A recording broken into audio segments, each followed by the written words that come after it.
యెషయా గ్రంథము 26వ అధ్యాయము 3వ వచనం. ఎవని మనస్సు నీ మీద ఆనుకొనునో, ఎవని మనస్సు నీ మీద ఆనుకొనునో వానిని నీవు పూర్ణ శాంతి గలవానిగా కాపాడుదువు. ఎవని మనసు యేసయ్య మీద ఆనుకొని ఉంటుందో, ఎవని మనసు దేవుని మీద ఆనుకొని ఉంటుందో వాటి దేవుడు పూర్ణ శాంతి గలవానిగా కాపాడతాడు. అంటే పూర్ణ శాంతి గలవానిగా వాడిని చేస్తాడు. అంటే ఎవరి మనసు అయితే దేవుని మీద ఆనుకొని ఉంటుందో, ఎవరి మనసు అయితే యేసయ్య మీద ఆనుకొని ఉంటుందో వారిని దేవుడు శాంతము కలిగిన వారిగా ఉంచుతాడు. దేవునికి స్తోత్రం. నీవు నేను కూడా మన మనసు గనక ఆయన మీద ఆనుకోనకుండా ఉన్నట్లయితే కూడా మనకి శాంతము లేక శాంతి ఉండదండి.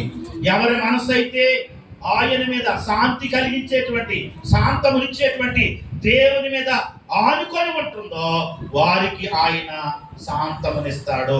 ఎందుకంటే వాక్యం సెలవిస్తుంది, క్రొత్త ఆకాశము కొరకు, క్రొత్త భూమి కొరకు మీరు ఎదురు చూస్తున్నారు కనుక ఈ లోకములో మీరు శాంతము కలిగిన వారై ఉండండి. అయితే శాంతము కలగాలంటే అది మన వలన కలిగేది కాదండి, అది మనుషుల వలన కలిగేది కాదండి, అది దేవుని వలన మాత్రమే కలుగుతుంది. ఎవరైతే కదా శాంతినిచ్చేటువంటి ఆ దేవుని మార్గములో నడుస్తారో వారు శాంతముగా ఉండగలుగుతారు ఈ లోకంలో. రెండవదిగా ఎవరి మనసు అయితే ఆ దేవుని మీద ఆనుకొని ఉంటుందో వారి కుటుంబాలు శాంతము కలిగి ఉంటాయి. ఇది రెండో మాట.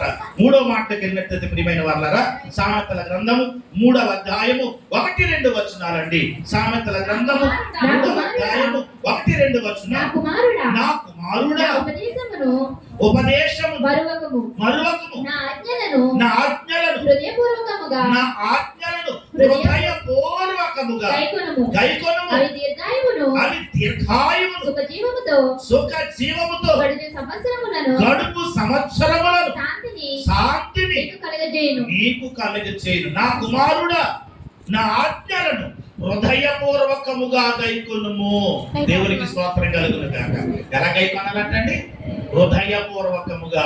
ఎవరైతే దేవుని ఆజ్ఞలు, దేవుని కట్టడలు హృదయపూర్వకంగా గైకొంటారో వారి జీవితంలో దేవుడు శాంతినిస్తాడని వాక్యం సెలవిస్తా ఉంది. సంగమా, ఈ రోజు మరి దేవుని ఆజ్ఞలు హృదయపూర్వకంగా గైకొంటున్నామా? మనము హృదయపూర్వకంగా దేవుని మాటలు వింటున్నామా? దేవుని సన్నిధికి వస్తున్నాము, దేవుని వాక్యాన్ని హృదయపూర్వకంగా వింటున్నామా? ఆలోచించేద్దాం. ఎవరైతే ఆయన ఆజ్ఞలు, కట్టడలు హృదయపూర్వకముగా గైకొంటారో కదా వారి బ్రతుకుల్లో దేవుడు శాంతినిస్తాడండి. కనుక ఈరోజు నీవు నేను మనము మన కుటుంబాలు శాంతి కలిగి శాంతము కలిగి ఉండాలి అంటే తప్పక ఆయన ఆజ్ఞలను, కట్టడలను మనము హృదయపూర్వకముగా గైకొనాలి. దేవుని వాక్యానుసారంగా జీవించగలుగుతున్నామా? ఆయన ఆజ్ఞలు సెలవిస్తున్నట్లుగా మనం జీవించగలుగుతున్నామా? లేక ఆయన ఆజ్ఞలు పక్కన పెట్టేటువంటి వారు ఉంటున్నామా? కనుక ఈ సమయంలో కూడా మనము శాంతము కలిగి, శాంతి కలిగి ఈ లోకంలో జీవించాలంటే ఆయన ఆజ్ఞలు కూడా హృదయపూర్వకంగా గైకొని వారు ఈ భూమి మీద శాంతితో, శాంతముతో జీవిస్తారని వాక్యం సెలవిస్తుంది.